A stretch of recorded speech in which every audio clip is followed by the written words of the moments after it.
Bonjour, bonjour mes chers apprenants.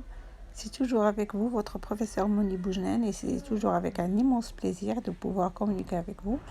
Aujourd'hui, dans cette vidéo si spéciale que certains parmi vous me l'ont demandé, c'est pour en finir avec les fautes d'orthographe ou de vocabulaire au travail. Plusieurs personnes ont de grosses difficultés avec l'écrit des nombres en lettres. Il est pourtant utile de savoir les écrire en lettres au niveau de travail, dans notre vie quotidienne, c'est-à-dire pour remplir un chèque ou un formulaire. Alors, finissons-en avec ce petit problème. C'est pas si difficile que ça. Il y a juste des lacunes, il y a juste des astuces, des petites règles à connaître et à apprendre, et des astuces aussi que je vais vous montrer. Et hop, le problème sera résolu. Voilà, on commence à la barakatilla. Alors, le pluriel des nombres. D'abord, je vais commencer par le commencement. Je vais essayer d'éclaircir des petites choses qui semblent difficiles alors qu'ils ne le sont pas. Les nombres ordinaux expriment le rang dans un ensemble, c'est-à-dire premier, deuxième, etc. Alors, les nombres ordinaux, c'est quoi? Les nombres ordinaux expriment le rang dans un ensemble. Le rang, c'est-à-dire le premier, le deuxième, le troisième, ainsi de suite. Par contre, les nombres cardinaux expriment la quantité. Les nombres cardinaux expriment la quantité. Pour vous rappeler, alors, quand, cardinaux, quantité. Cardinaux, quantité. D'accord? Alors, les nombres cardinaux expriment la quantité, c'est-à-dire 1, 2, 3. Par contre, ordinaux expriment l'ordre. D'accord? C'est-à-dire le premier, le deuxième, troisième, et ainsi de suite. Les nombres cardinaux sont généralement invariables en nombre. Normalement, ils sont invariables, c'est-à-dire nous avons payé l'entrée 20 euros. Même si c'est 20 euros, bien sûr, les 20 euros, 20 ne contient pas de S. Les nombres cardinaux sont aussi invariables en genre, sauf 1. 1, c'est variable, ça change. 1. Quand c'est masculin, c'est 1. Quand c'est féminin, c'est 1. D'accord? À part, les nombres cardinaux sont toujours invariables. Alors, je vous rappelle, c'est quoi les nombres cardinaux? C'est 1, 2, 3, 4, ainsi de suite. Alors, exemple. 9 jours. Jour, on dit un jour. Il est masculin. 9, c'est masculin. C'est pas 9, c'est 9. Ok. Mais là, j'ai heure. Heure féminin. On dit 1 heure. Mais pourtant, j'ai écrit 9 heures. Même si c'est féminin, 9, c'est masculin. Pourquoi? Parce que c'est invariable. On a dit que les nombres cardinaux sont aussi invariables. Mais pour 1, non, il est variable. Pour 1, ça change. Par exemple, ici, j'ai un jour. Le jour, il est masculin. J'ai mis 1, mais 1 heure. Heure, puisque c'est féminin, je vais mettre 1, je ne vais pas mettre 1. D'accord? Vous avez compris maintenant que c'est invariable sauf 1. En genre, sauf 1. Très bien. Maintenant, on va passer pour les 1000. On va voir 1000. 1000, avec un seul L, s'utilise uniquement pour les dates. Alors, c'est-à-dire, on va en finir avec 1000 avec un seul L, c'est juste pour les dates. On l'écrit jamais, on l'utilise jamais, juste pour une date, on écrit 1000. Alors, il est toujours invariable. Des 1000 et des 100. Alors, des 1000 ne contient pas de S. D'accord? Par contre, des 100 contient un S. Je vais vous expliquer tout à l'heure pourquoi, quand on va arriver au 100. Maintenant, parce qu'on parle que des 1000, c'est pas la peine de vous parler des 100. On va laisser ça au fur et à mesure. Alors, 1000 ici ne contient pas de S, des 1000 et des 100. 3400 fautes, ou bien fauteuil, pardon. Alors, 3000, alors 1000 ici ne contient pas de S. Même si c'est 3, c'est pas 1000 ou 2, c'est 3000. Pourtant, il ne contient pas de S. Alors, 1000, c'est invariable. Il ne contient pas de S. Je vais vous montrer quand est-ce qu'il contient un S. L'an 3000, d'accord? Ou bien en l'an 3000. Ici, l'an 3000, même si j'ai parlé de l'an, mais ce n'est pas une date. C'est pour ça que 1000 a gardé 2 L. D'accord? Il a gardé ces 2 L sans problème parce que j'ai parlé de l'an, oui, mais ce n'est pas une date. Là, c'est une date. En l'an 1200, alors c'est une date. Quelle date? 1200. Alors, en l'an 1200, alors 1000 ici contient un seul L. Pourquoi? Parce qu'il s'agit d'une date. Alors, le nombre 1 ne prend pas la marque du pluriel. Bien sûr, le nombre 1 ne va pas prendre la marque du pluriel, mais je vais vous expliquer comment. 1000 et une folie. Il y a combien de folies? Il n'y a pas une. D'accord? Il y a 1001. D'accord? 1000, 1, 1002, 1003, ainsi de suite. Alors, c'est pour ça folie contient S. Si je disais une folie, bien sûr, ça va pas avoir, je vais pas pouvoir mettre le S parce qu'il s'agit que d'une folie. Là, il s'agit de 1001 folies. D'accord? Alors, c'est pour ça, même si vous voyez une, il y a le S parce qu'il ne s'agit pas d'une seule folie, il s'agit de 1001 folies. Par contre, la même chose ici, nous avons 50 et une réponse. Alors, même si j'ai une réponse, ça contient un S, parce qu'il ne s'agit pas d'une réponse, il s'agit de 51 réponses. Maintenant, on va parler des 20.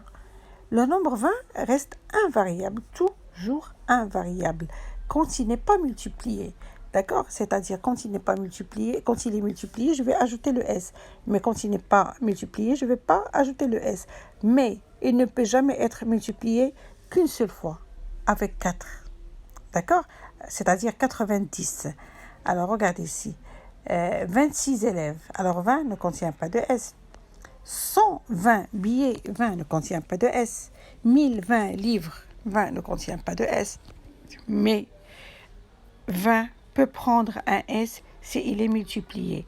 Et il n'est pas suivi d'un autre nombre. Même s'il est multiplié, il y a un nombre après, ça ne va pas avoir un S. Mais s'il est multiplié, il n'a pas un autre nombre, à ce moment-là, je vais ajouter le S. Comment ça? Par exemple, 80. Si je m'arrête là, c'est multiplié. D'accord? 80. Alors là, je vais ajouter un S. Il n'y a pas une autre manière d'être multiplié. La seule occasion de multiplier les 20, c'est 4. D'accord? Je n'ai pas autre multiplication, c'est-à-dire je vais dire que 80. C'est le seul moyen pour ajouter le S. Et si j'ajoute, mais c'est parce que je vais arrêter là. Je vais dire 80 et je m'arrête. D'accord? Mais si j'ajoute par exemple 10, je vais dire 90. Bien sûr, je ne vais pas ajouter le S. Tu vas me dire, c'est multiplié. Oui, c'est multiplié, mais il est suivi d'un autre nombre. Et la règle me dit, j'ajoute le S quand c'est multiplié, quand 20 est multiplié, mais quand il n'est pas suivi d'un autre nombre. Là, il est suivi d'un autre nombre qui est 10. D'accord? Alors, 85, aussi la même chose. 80, 105, je vais ajouter le S. Mais là, 80, j'ai encore 5, bien sûr, je ne vais pas ajouter le S, et c'est la règle. Alors, le nombre 100 reste toujours invariable s'il n'est pas multiplié. D'accord? Alors, le nombre 100, s'il n'est pas multiplié, toujours, il reste invariable. Par exemple, 103. D'accord? Ici, il est multiplié, c'est-à-dire, ici, regardez, il n'est pas multiplié. Par exemple, 103, 150, même si c'est multiplié, ça ne va pas avoir un S. Mais elle prend le S quand il est multiplié et il n'est pas suivi d'un autre nombre. D'accord? Non seulement il est multiplié, mais il n'est pas suivi d'un autre nombre. Par exemple, ici, 300. D'accord? 300, je peux ajouter le S. Pourquoi? Parce qu'il est multiplié. Mais là, je ne peux pas. Regardez, 300, c'est multiplié. Il n'y a pas le S. Pourquoi? Parce qu'il y a 301. Parce qu'il est suivi d'un autre nombre. D'accord?